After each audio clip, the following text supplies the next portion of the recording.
Quarta-feira, 8 de fevereiro de 2023. Começa agora pela Folha FM 98,3, emissora do Grupo Folha da Manhã de Comunicação. Mais um Folha no Ar, ao vivo também pelo Face, pelo YouTube, pelo Instagram. Você pode acompanhar esse programa daqui a pouco também pela Twitch TV. Logo mais, tem reprise na Plena TV e daqui a pouco, logo após o fim do programa, será disponibilizada aí essa edição de hoje no todos os aplicativos de podcast para você conferir na melhor hora do dia para você. São 7h07 em Campos. Muito bom dia, sejam todos bem-vindos e uma ótima quarta-feira para todos. Nesta quarta-feira, o Instituto Nacional de Meteorologia, que aliás ontem registrou aí índices altíssimos de chuva no Rio de Janeiro e em São Paulo. Em São Paulo, por exemplo, choveu em 3 horas, o que era esperado para durante 10 dias.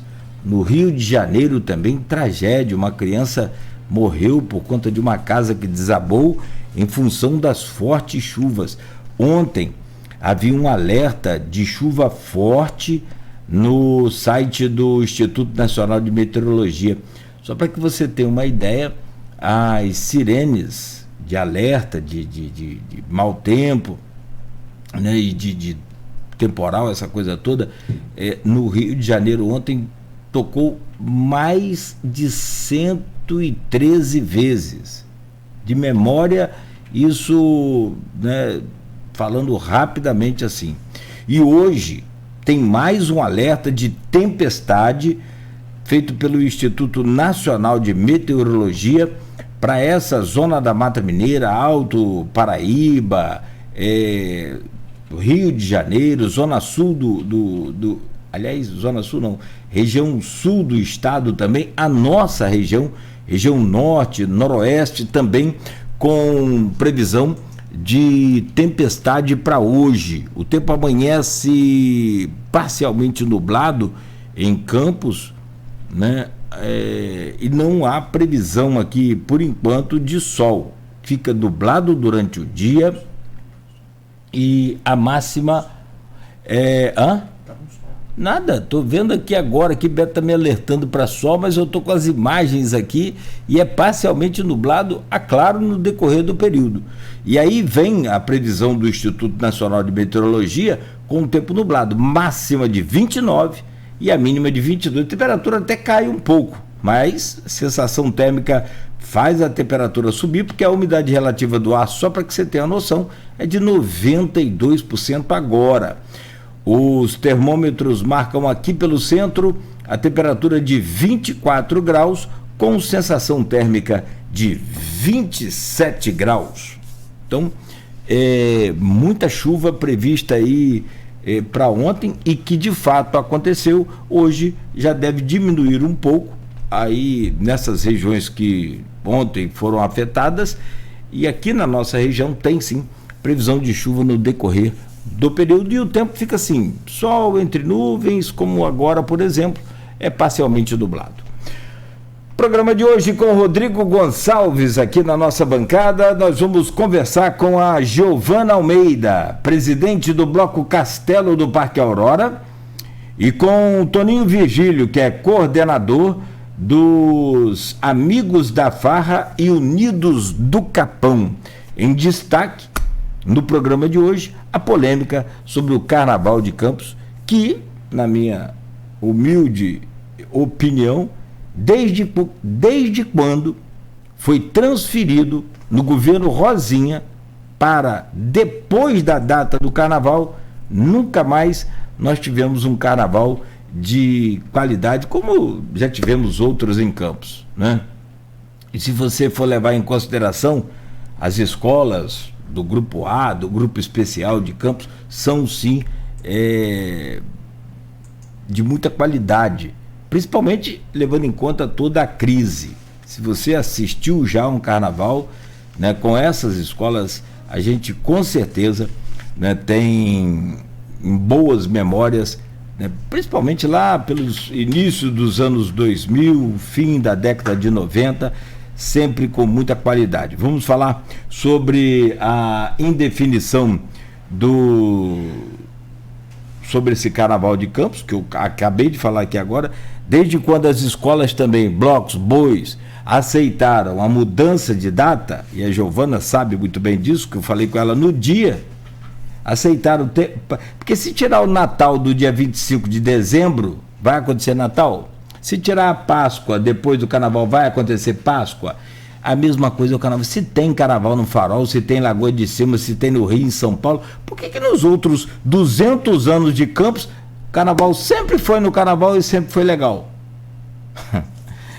Bom, blocos e escolas buscam alternativas para sobreviver. E ainda, baile de Carnaval vai agitar asilo e também a Casa Irmãos da Solidariedade. Já já vamos conversar com a Giovana e com o Toninho Virgílio aqui neste programa, junto com o Rodrigo Gonçalves, e aí você confere toda a polêmica envolvendo esse carnaval. Vamos dar uma geral hoje em tudo sobre o Carnaval de Campos. Quem quiser participar, interagir, pode entrar conosco aqui no portal da Folha, né, no Face da Folha FM. Proteus, serviços de saúde e medicina ocupacional, qualidade certificada ISO 9001-2015, Unimed Campos, cuidar de você, esse é o plano. Laboratórios Plínio Bacelar e vacinas Plínio Bacelar.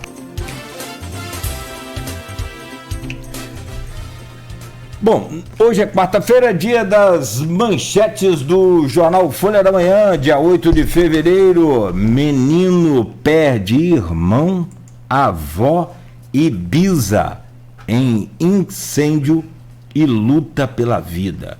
Criança de 8 anos está internada em estado gravíssimo na UTI do Hospital Ferreira Machado. Esse caso aconteceu durante aí esse início de semana, né, no fim de semana, na verdade, na madrugada do sábado ainda, e uma casa que pegou fogo. Provavelmente, a princípio, seria um curto-circuito em um ventilador e, né, até mesmo o cachorrinho, cara, morreu. Foi realmente uma tragédia que chocou a gente, chocou a cidade, toda a região, e vem em destaque aqui na capa do jornal. Só para que você tenha uma noção, 2 idosas de 94 e uma de 61 anos, então uma de 94 e uma de 61 anos, e um menino de 4 anos morreram em consequência de um incêndio na residência da família no Jardim Carioca, na madrugada do sábado. Jurema, Romilce e Arthur Soares Sinflório eram bisavó, avó e irmão de Heitor, que também ficou ferido no incidente e agora luta pela vida na unidade de terapia intensiva pediátrica do Hospital Ferreira Machado. Que Deus tenha piedade da vida dele aí, dê força para que ele consiga resistir, e aos amigos e aos familiares, nossos profundos sentimentos. Estamos consternados e chocados com essa tragédia. Obras no Dique do Paraíba têm nova fase na 15 de novembro. Após o rompimento, agora é a fase de definição para início das obras de contenção ali do rio, em definitivo. Vendas para o carnaval ainda em ritmo lento, mas a expectativa é de que vá melhorar. Após óbito, Força Tarefa de Combate à Dengue inicia em Travessão. Sensação de insegurança após furtos na área central. E ainda na capa do jornal hoje, eu vou rir, mas eu tô triste, porque eu fico nervoso, eu fico rindo. Desculpa. Flamengo perde e dá adeus a mais um Mundial. Eu tô rindo, não é porque eu tô nervoso, eu tô triste. Tô solidário com a nação rubro-negra. Meus profundos pesares aí, sentimentos também. Eliminado, o rubro-negro foi derrotado pelo Al Hilal por 3-2. Até caprichei no nome aqui, né? Desculpa, gente. Deu um nó na língua. Se a Luísa está aqui, ele me dá suspensão. Com 2 pênaltis. Mas eu tenho a proteção de Cristiano, que tricolor. Nada, sinceramente, dizer que estava torcendo para o Flamengo é hipocrisia minha, não vou fazer isso. Mas, assim, a gente fica triste, né, cara? Pô, se fosse vice-campeão, tá beleza, tá, mas a gente ia zoar, brincar, mas agora, assim, tá todo mundo criticando o técnico do Flamengo, que eu acho justo tirar 2 craques do time e não botar ninguém com nada, fez um boi com abóbora ali, e por outro lado, pouca gente está falando da qualidade do Al Hilal, né, que é o time aí que tem só o tal do Cuejá, que inclusive já jogou pelo Flamengo, dominou o meio de campo do jogo ontem, não só do time dele, mas de todo o jogo, dominou o Flamengo, enfim, Michael também jogou muita bola, o time todo estava muito certinho, diferente do outro Al Hilal, que o Flamengo ganhou no ano passado, ano retrasado, de 3-1, dessa vez infelizmente não deu. Mas segue agora para a disputa do 3º lugar. Homem é assassinado a tiros em lanchonete em Santo Eduardo. Está aqui na capa de hoje do jornal Folha da Manhã. Adicional não é pago junto com o salário aos inativos. Segundo a manchete aqui do jornal Folha da Manhã, erro do sistema. O engraçado é que o sistema nunca erra a favor do trabalhador, né? É só contra. Abertura dos trabalhos com Bacelar na Alerj, Campos entra na pauta. Dias de festa, carnaval com atrações do Farol e Lagoa de Cima. Antes da folia, campanha incentiva doações de sangue. São 7h18. Eu quero, só nesse bloco agora, antes de trazer aqui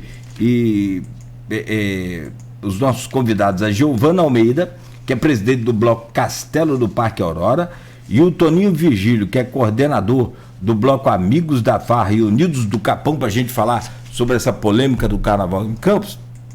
Deixa eu trazer só o bom dia do Rodrigo, para ele fazer aqui uns comentários rápidos sobre esses destaques aí, né, da abertura de trabalhos. Vladimir me parece que esteve no Rio de Janeiro nessa primeira sessão.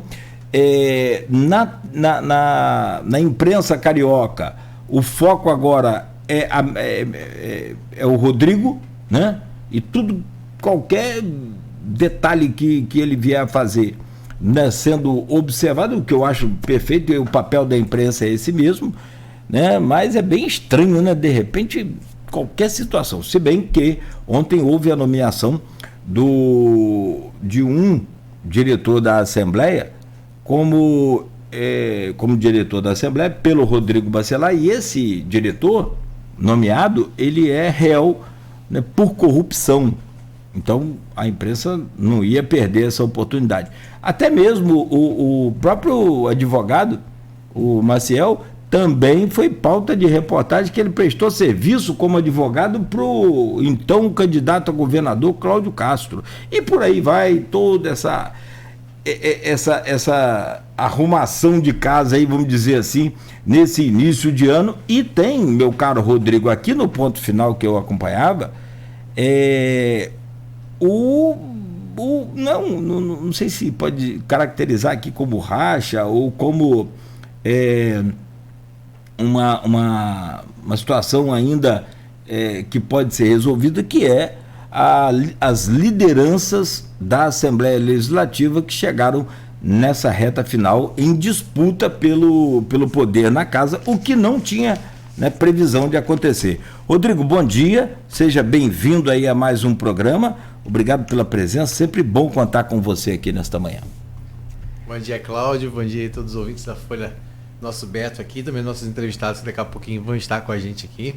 É sempre um prazer, né, ter todo mundo aí recebendo a gente na casa, no rádio do carro, também nas redes sociais. Você que acompanha o nosso programa tanto no Instagram, quanto no Facebook, quanto no YouTube, né, da Folha FM, onde você pode deixar seu comentário, participar do nosso programa. Afinal, a gente faz esse programa, né, para a sua participação também.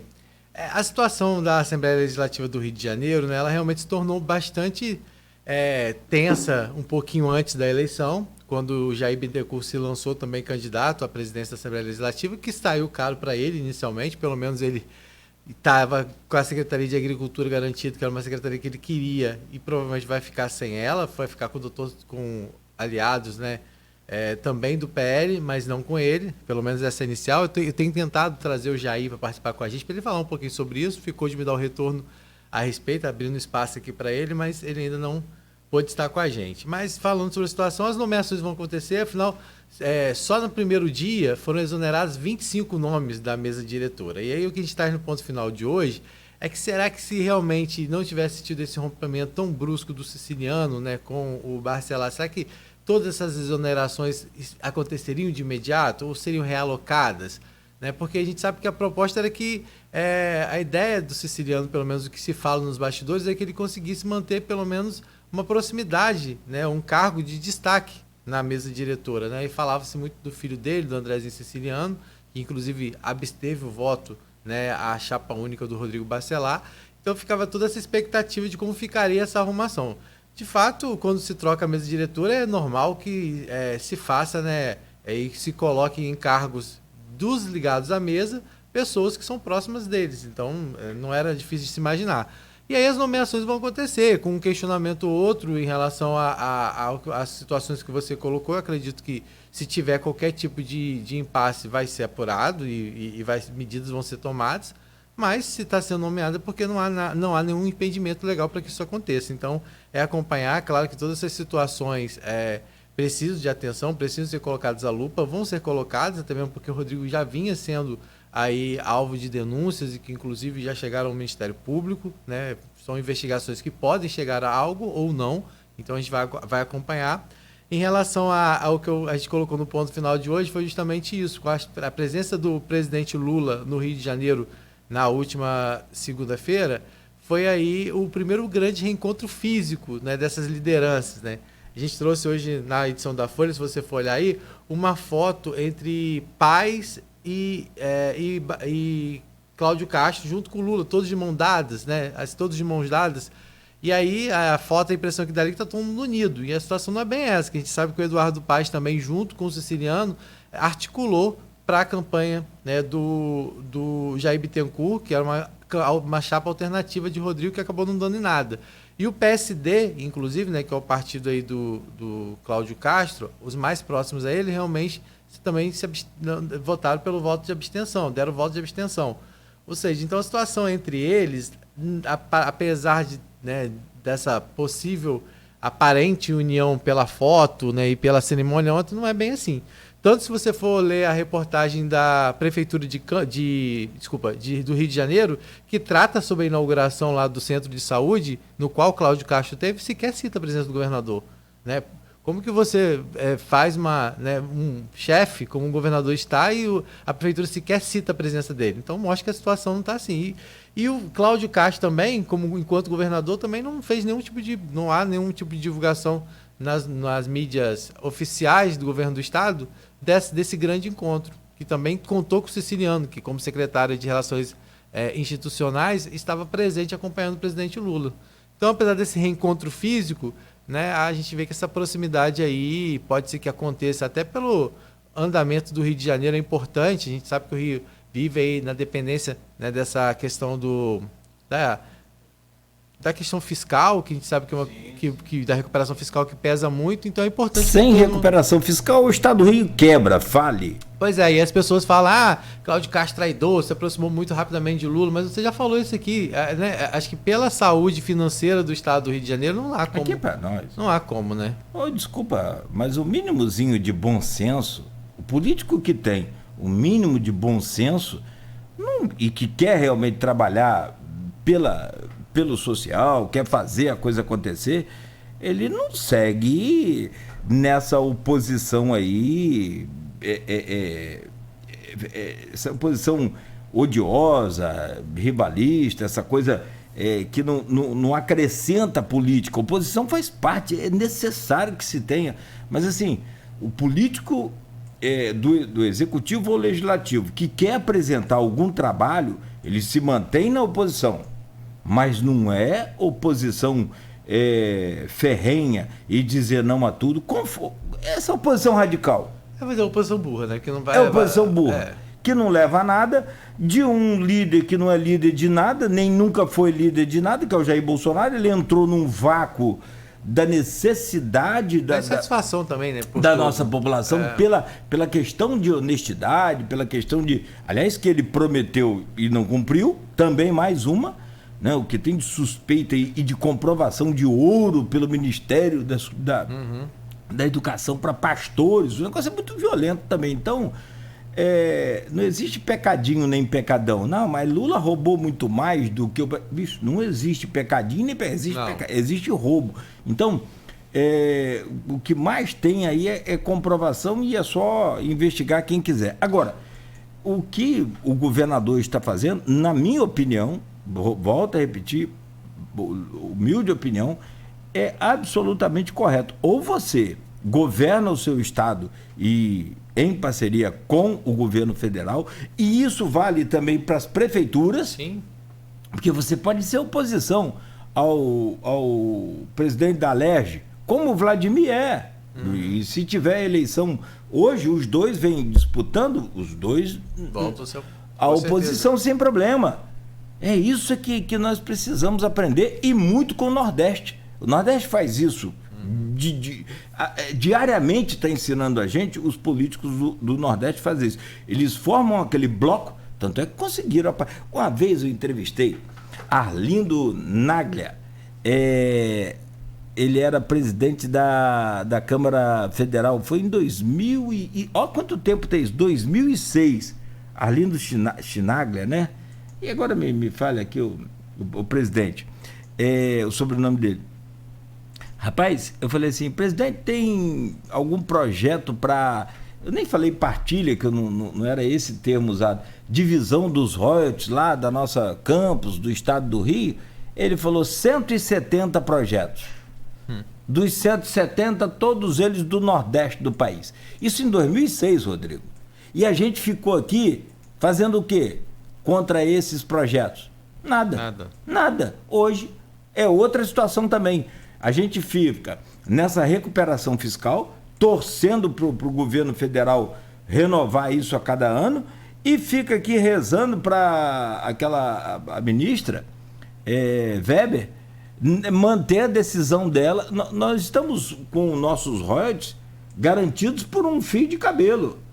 Se a ministra Weber quiser hoje despachar e cair o habeas corpus que existe lá, a liminar, obrigado, Giovana, a liminar, a gente perde os royalties, acabou, fim de festa.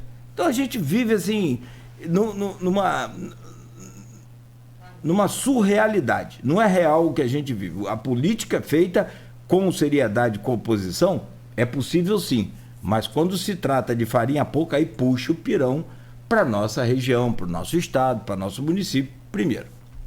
Ainda falando só rapidinho para a gente finalizar sobre a Assembleia Legislativa, aí ontem nós tivemos então a sessão de abertura solene, né, vamos dizer assim, da primeira sessão do ano, o Rodrigo Bacelar, claro, presidindo, aí teve a presença do Tribunal de Justiça, da Procuradoria Geral do Estado, né, vários representantes falando exatamente sobre isso, sobre a proposta de união para o crescimento do Estado do Rio de Janeiro.